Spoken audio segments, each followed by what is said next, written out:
नमस्कार, आपका स्वागत है पैराशनल बायोलॉजी स्टडी पॉइंट में। आज आपको बताने वाला हूँ इस चैनल के माध्यम से chapter class 12 chapter number first electric charge and field विद्युत आवेश तथा बल के बारे में। तो ये चैप्टर बहुत डीपली कंसेप्टलाइज होने वाला है। मैं समझाने वाला हूँ चीज़ों को लेकर क्या क्या होता है। तो तुम ध्यान से वीडियो को समझिए और एकदम कंसेप्ट को हम समझाएंगे। सो वीडियो करते हैं स्टार्ट आप लोगों के सपोर्ट के साथ। देखिए, हम बात करें इलेक्ट्रिक चार्ज और फील्ड की। इलेक्ट्रिक चार्ज फील्ड में इलेक्ट्रिक चार्ज होता है क्या और फील्ड होती क्या है, उसमें बेसिक लेवल से देखिए चार्ज क्या होता है। चार्ज हमारा क्या होता है बेसिकली, चार्ज हमारा किसी भी एटम के ऊपर कोई भी एटम के ऊपर चिन्ह होते हैं। जिसकी कोई भी एटम है, कैल्शियम मैग्नीशियम, उसको चिन्ह उसे कहते हैं आवेश। ठीक है, हम पढ़ चुके हैं केमिस्ट्री में। चार्ज चार्ज किस पर एटम पे होता है। अगर कोई एटम पॉजिटिव चार्ज है मतलब कि उसके पास चार्ज देने की क्षमता है, नेगेटिव चार्ज तो चार्ज लेने की क्षमता है। तो ये चार्ज होते हैं एटम को पॉजिटिव। ठीक है, अब किसी भी एटम के ऊपर तो चार्ज है तो एटम से क्या बनता है, एटम से छोटी छोटी यूनिट से मिलकर क्या बनता है, मॉलिक्यूल, और मॉलिक्यूल से क्या बनता है, एक बड़ा पदार्थ। तो एक पदार्थ के ऊपर चार्ज किस तरह से आरोपित हो सकता है, मैं वो आपको बताने वाला हूँ। तो आप समझ चुके हैं कि हम कुछ लेवल समझाने वाले हैं। देखिए समझिए, यहाँ डीप कंसेप्ट क्या बोलता है, डीप कंसेप्ट से क्या बोलता है। देखिए, फोकस ऑन दिस थिंग। ठीक है, समझते हैं होता क्या है। अगर मैं आपसे कुछ चीज़ बोल रहा हूँ तो समझिए। मैं बोला sir electric charge, electric charge होता क्या है, व्हाट इज इलेक्ट्रिक चार्ज। मुझे समझ sir what is electric charge. अगर व्हाट इज इलेक्ट्रिक चार्ज मुझसे पूछ रहा है तो मैं क्या बोलूँगा, electric charge is create by force. Electric charge कब क्रिएट होता है सर, फोर्स के कारण। फोर्स मतलब बल। अगर कोई भी बल आरोपित करते हैं तो इलेक्ट्रिक चार्ज क्रिएट होता है सर। कैसे, क्योंकि कोई भी फोर्स क्रिएट करने में किसी पदार्थ के ऊपर क्या क्या शामिल होता है, उसके इलेक्ट्रॉन शामिल होते हैं, इलेक्ट्रॉन शामिल होते हैं और कई चीज़ें शामिल होती हैं। सो अगर आप देखो तो किसी पदार्थ के ऊपर बल लगाने से क्या होता है कि वो चेंज अपनी स्टेट चेंज करता है। अगर किसी भी पदार्थ के ऊपर बल लगाना तो चार्ज को कैरी करेगा। ठीक है, तो मैं इस टाइप से बोलना चाहूँगा कि कोई भी इलेक्ट्रिक चार्ज क्या क्रिएट करता है, इलेक्ट्रिक चार्ज फोर्स क्रिएट करता है। फोर्स मतलब क्या हो सकता है, कोई मॉलिक्यूल में फोर्स क्रिएट करना है, जैसे दो मॉलिक्यूल में उनकी जो फोर्स क्रिएट हो रही है तो वो भी चार्ज के कारण क्रिएट हो रही है। तो सिंपल बात हम चार्ज को समझो, चार्ज होता क्या है। इलेक्ट्रिक चार्ज क्रिएट कैसे कर सकते हो आप वो समझिए। इलेक्ट्रिक चार्ज क्रिएट करता हूँ फोर्स। फोर्स मतलब बल, जो बल लगता है पदार्थ में। अब मैं पदार्थ को मारूंगा, ठोकूंगा तो क्या होगा, पदार्थ अपनी स्टेट चेंज करेगा। ठीक है, तो फोर्स क्रिएट होगी, जिस फोर्स से क्या होगा, चार्ज क्रिएट होगा। ठीक है, ठीक है, इतना हार्ड नहीं है, समझाते। ठीक है, इसके बाद और जाते हैं देखते हैं। ठीक है सर, इलेक्ट्रिक चार्ज किसकी प्रॉपर्टी है, मैटर की प्रॉपर्टी। मतलब क्या होता है, गुण।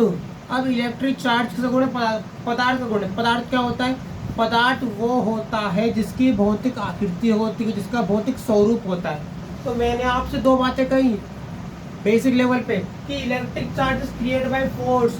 इलेक्ट्रिक चार्ज हमेशा एक फोर्स के कारण करता है। किसके कारण, फोर्स। फोर्स मतलब बल।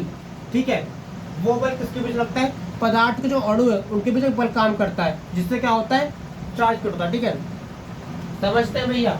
Electric charge property of matter. क्यों, क्योंकि जब आप बात कर रहे हो इलेक्ट्रिक चार्ज की तो इलेक्ट्रिक चार्ज किसकी प्रॉपर्टी है, मैटर की प्रॉपर्टी है।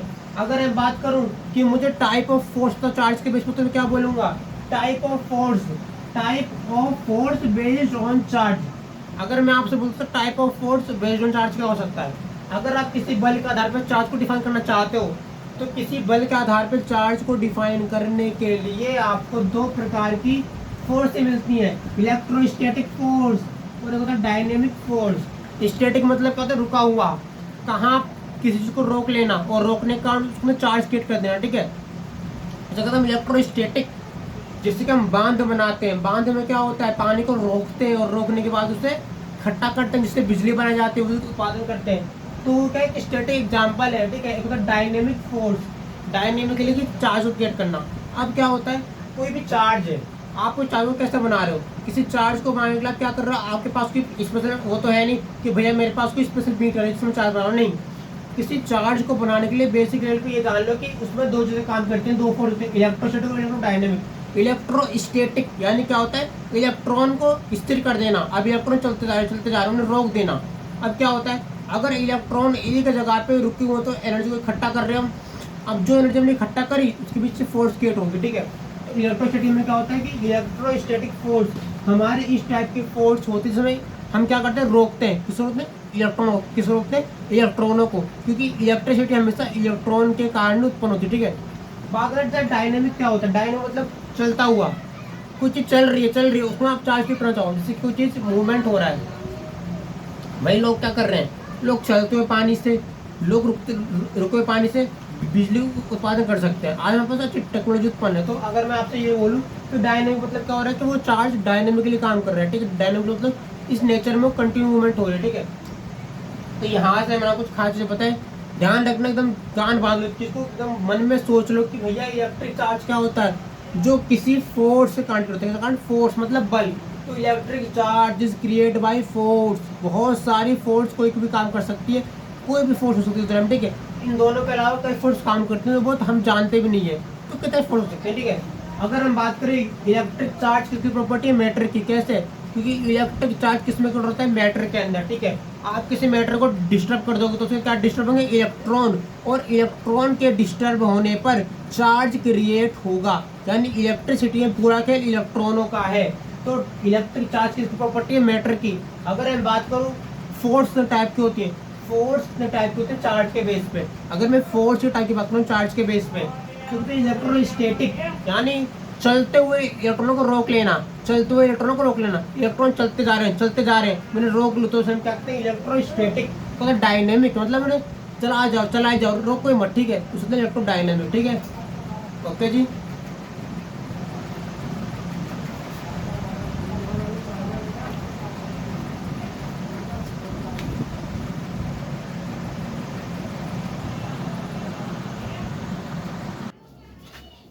ओके जी, अब हम बात करने वाले हैं नेक्स्ट टॉपिक की। अब आपको मैं बताऊंगा इलेक्ट्रॉन से एन कैसे निकालते हैं, क्यू क्या होता है, ई क्या होता है। उससे पहले हम समझते हैं कि ई, पी और एन आए कहाँ से हैं। भाई ई पी एन का मतलब होता है क्या, आए कहाँ से, इन्हें लाया कहाँ से है, क्योंकि बेसिक लेवल चल रहा है, समझाना पड़ेगा ना। सही समझते हैं एकदम बेसिक लेवल, ठीक है। ई पी एन आए कहाँ से, होते क्या है, क्यों ये दुनिया में एग्जिस्ट करते हैं, क्या मतलब क्या है इनका, समझते हैं। बहुत ध्यान से फोकस कीजिएगा। मैंने आपको बताया परमाणु के बारे में। परमाणु चैप्टर है क्लास 11th की केमिस्ट्री में आप पढ़ेंगे कि किसे परमाणु को क्या पढ़ेंगे, परमाणु के बारे में कि परमाणु के पास इलेक्ट्रॉन, प्रोटॉन, न्यूट्रॉन, तीन चीजें होती है। मैं आपको उसमें आपने पढ़ोगे बोहर मॉडल पढ़ा होगा परमाणु का, थॉमसन मॉडल और रदरफोर्ड मॉडल पढ़ा होगा, ठीक है। आपने मॉडल पढ़ोगे परमाणु का, ठीक है। अब मैं आपको मॉडल नहीं बताऊंगा, मैं आपको परमाणु की छोटी तो छोटी थलक दिखाऊंगा। आप ध्यान से समझिए और फील कीजिए, ठीक है। अब हम फील करने वाले परमाणु को, ठीक है। समझिए, इस दुनिया की सबसे पहली उत्पत्ति मतलब परमाणु में छोटी इकाई है, ठीक है। बात समझते हैं। अगर बात करें परमाणु की, तो परमाणु सबसे छोटी इकाई होती है किसी पदार्थ की, ठीक है। तो मैटर की सबसे छोटी यूनिट क्या होती है? परमाणु। उससे क्या बनता है? परमाणु से क्या बनता है? एक मैटर बनता है, ठीक है। बात करें सर एटम यानी परमाणु होता क्या है? एक परमाणु तीन मूल इकाई से बनता है। किनसे बना है? तीन मूल इकाई यानी कि मेजर यूनिट से। तो परमाणु के अंदर कौन सी तीन होते हैं मेजर यूनिट, वो समझते हैं। इलेक्ट्रॉन होता है भैया, प्रोटॉन भी होता है, न्यूट्रॉन भी होता है। यानी कि क्या है, हमारे परमाणु के पास तीन भाई हैं। यानी क्या है, हमारे परमाणु के पास तीन भाई हैं। एक भाई है इलेक्ट्रॉन भाई, एक है प्रोटॉन भाई, एक है न्यूट्रॉन भाई। इलेक्ट्रॉन, प्रोटॉन, न्यूट्रॉन तीन भाई हैं। कैसे कैसे रहते हैं? देखो तीन भाइयों में से क्या है, तीन भाइयों में से सबके गुण अलग अलग है। एक का गुण क्या है? एक है इलेक्ट्रॉन, वो घूमता है, मतलब उसे काम करने का मन करता है, घूमने का मन करता है, मतलब घुमाओ काम कराओ उसे अच्छा लगता है, ठीक है। एक है प्रोटॉन। प्रोटॉन क्या करता है? प्रोटॉन कुछ नहीं करता, पीछे बैठता है। प्रोटॉन क्या करता है? प्रोटॉन इलेक्ट्रॉन को बैलेंस करता है, ठीक है। वो क्या करता है? वो देखता है कि कहीं इलेक्ट्रॉन गलत तो नहीं जा रहा, मतलब कहीं इलेक्ट्रॉन ऐसा तो नहीं कि गलत चले जाए, इसका रास्ता भटक जाए। तो प्रोटॉन क्या कर रहा है? प्रोटॉन इलेक्ट्रॉन की हेल्प कर रहा है ताकि वो गलत रास्ते पर ना जाए, ठीक है। और न्यूट्रॉन क्या होता है? न्यूट्रॉन तो भैया कुछ होता है जीरो, उसे तो वैल्यू नहीं होती, मतलब बिना वैल्यू का इंसान। तो हमारे परमाणु के तीन भाई निकले, उसमें से एक था इलेक्ट्रॉन, प्रोटॉन, न्यूट्रॉन। इलेक्ट्रॉन तो बड़ा कामी इंसान, मतलब उसे इतना काम करना पड़ता है इलेक्ट्रॉन को, उसे काम कराओ पूरे दिन काम कराओ, उसे कोई दिक्कत नहीं है, ठीक है। वो एकदम पूरा काम करने वाला बंदा, काम काज बंदा, ठीक है। एक निकला प्रोटॉन। प्रोटॉन कहता था, प्रोटॉन तो काम नहीं करता था, वो एकदम वो क्या करता था, वो प्रोटॉन कहता था कि मैं इलेक्ट्रॉन को देखूंगा कि इलेक्ट्रॉन उसमें जा रहा गलत रास्ते पे। तो न्यूट्रॉन, न्यूट्रॉन कहता था, न्यूट्रॉन हमसे केवल एक बार बोलता था कि मैं कुछ नहीं करूँगा, तुम जीरो। तो अगर मैं देखूं तो क्या तीनों भाई मिलकर कुछ काम कर सकते हैं? देखते हैं। मैंने परमाणु के तीन भाई लिए, इलेक्ट्रॉन, प्रोटॉन, न्यूट्रॉन। इलेक्ट्रॉन लिया जो कैसा था? निगेटिव, -1.6 × 10⁻⁻⁰। प्रोटॉन इसका पॉजिटिव चार्ज, यानी कि जो हमारा होगा ना इलेक्ट्रॉन जो -1.6 × 10⁻⁹ है, उस इलेक्ट्रॉन को पॉजिटिव कर दो तो क्या क्या है प्रोटॉन, यानी कि ई से इलेक्ट्रॉन, ठीक है, और पी से प्रोटॉन और पी से पॉजिटिव, यानी कि उस इलेक्ट्रॉन का पॉजिटिव, ठीक है। तो इलेक्ट्रॉन का पॉजिटिव है क्या था प्रोटॉन, यानी 1.6 × 10⁻⁹। न्यूट्रॉन जीरो था, मैंने नहीं मिलाया, मिलाने पे क्या हुआ, मिलाने में ये हुआ कि इलेक्ट्रॉन था नेगेटिव, प्रोटॉन था पॉजिटिव, तो पॉजिटिव नेगेटिव कट गए और जीरो रह गया। अब न्यूट्रॉन जीरो था तो 0 + 0, तो जैसे तीनों भाई मेरे तो क्या हुआ, सब कुछ खत्म हो गया। ये कहता था कि तीनों भाई बड़े अच्छे से रह रहे थे, मतलब तीनों भाई अपनी अलग अलग जिंदगी काट रहे थे, पर जैसे तीनों भाई मिले कुछ काम करने की कोशिश की, सारा काम खराब हो गया, ठीक है, तो जीरो हो गया। समझ रहे हो। तो परमाणु क्या होता है, जो 3 चीजों से बना है, पहला इलेक्ट्रॉन से, प्रोटॉन से, न्यूट्रॉन से। इलेक्ट्रॉन क्या होता है, इलेक्ट्रॉन 24 आवर काम करने वाला बंदा है। प्रोटॉन क्या है, जो संभालेगा इलेक्ट्रॉन को। न्यूट्रॉन क्या है, जो कि जीरो, कुछ नहीं कर रहा। अगर इतने मिलेगा तो क्या होगा, इलेक्ट्रॉन का जुड़ा भाई क्या होता है, प्रोटॉन, यानी जो हमारा इलेक्ट्रॉन है उस इलेक्ट्रॉन का जुड़ा भाई क्या, प्रोटॉन, जो पॉजिटिव चार्ज है। अब तीनों को मिलाया तो क्या बनेगा, जीरो, यानी कुछ नहीं मिला, मतलब कट्टा, सारा काम ही खत्म। समझ रहे हैं आप, मतलब हम क्या निकले थे, हम निकले कुछ काम करने के लिए, पर तीनों मिल गए और सारा काम खराब हो गया, यानी कि सारा काम एकदम खराब हो गया। क्यों, क्योंकि यहाँ पर इलेक्ट्रॉन में, प्रोटॉन में, न्यूट्रॉन में आपस में मिल गया, ठीक है। यहाँ तक हमारा एकदम बेसिक लेवल, एकदम बेसिक लेवल। अगर इस बेसिक लेवल से हम उठेंगे तो हमारी फिजिक्स स्ट्रॉन्ग होगी, यानी फिजिक्स को स्ट्रॉन्ग करना होगा। क्या, फिजिक्स को बेसिक लेवल समझो, यानी कि फिजिक्स से जितना इसे बेसिक से समझोगे ना तो ईजी बन जाएगा। तो हमने बेसिक लेवल से कंसेप्ट को समझ लिया, इलेक्ट्रॉन समझा, प्रोटॉन समझा, न्यूट्रॉन समझा, इलेक्ट्रिक चार्ज समझे, टाइप्स ऑफ चार्ज समझे फील्ड के फोर्स के बेस पे, ठीक है। तो अब हम बढ़ेंगे आगे।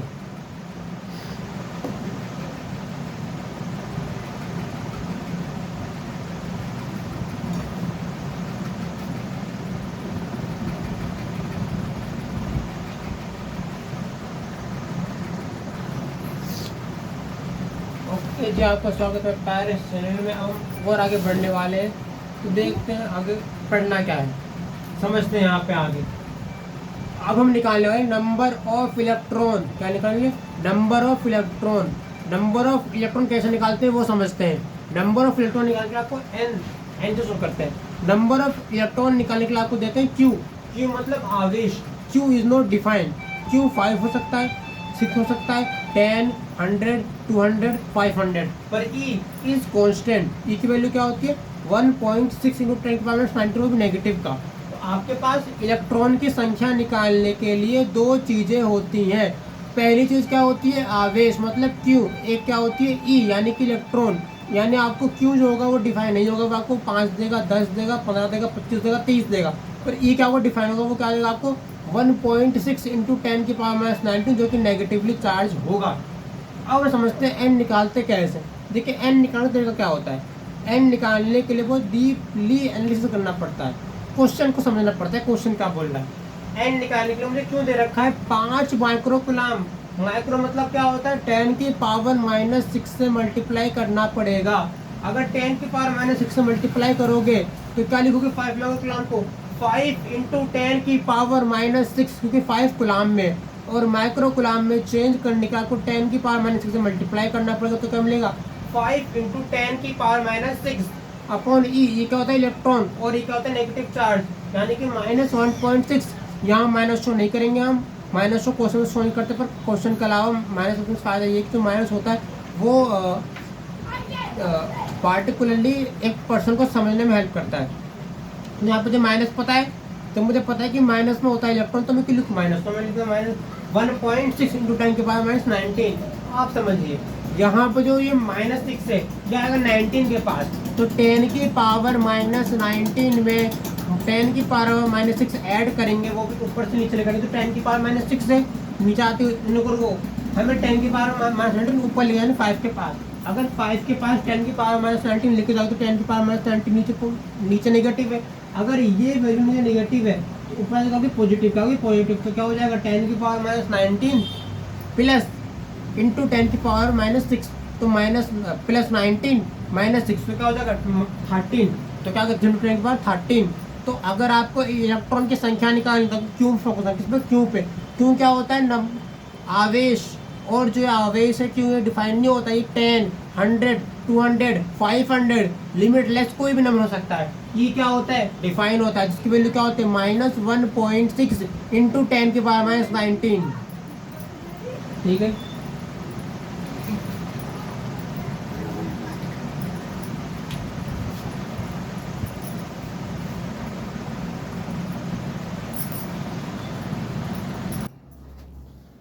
अब करते हैं वीडियो को एंड।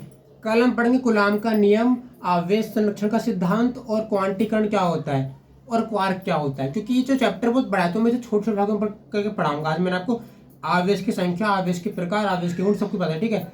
बस ये जो चीज़ तो मैंने आपको डिफाइन कर दी। इसके बाद हम पढ़ेंगे कल कूलाम का नियम, कूलाम के नियम के बाद आवेश संरक्षण कैसे करते हैं वो पढ़ेंगे, प्लस क्वांटीकरण पढ़ेंगे। उसके बाद हम पढ़ेंगे नेक्स्ट चैप्टर फ्लैक्स वाला चैप्टर, ठीक है। फ्लैक्स वाला चैप्टर से पहले कुछ इसमें कुछ वो आते हैं, थ्योरम आते हैं, उन्हें भी थोड़ा देख लेंगे, जिसमें हमने अक्ष पर विद्युत क्षेत्र निकालना, उस पर विद्युत क्षेत्र निकालना, वो जगह सीखेंगे।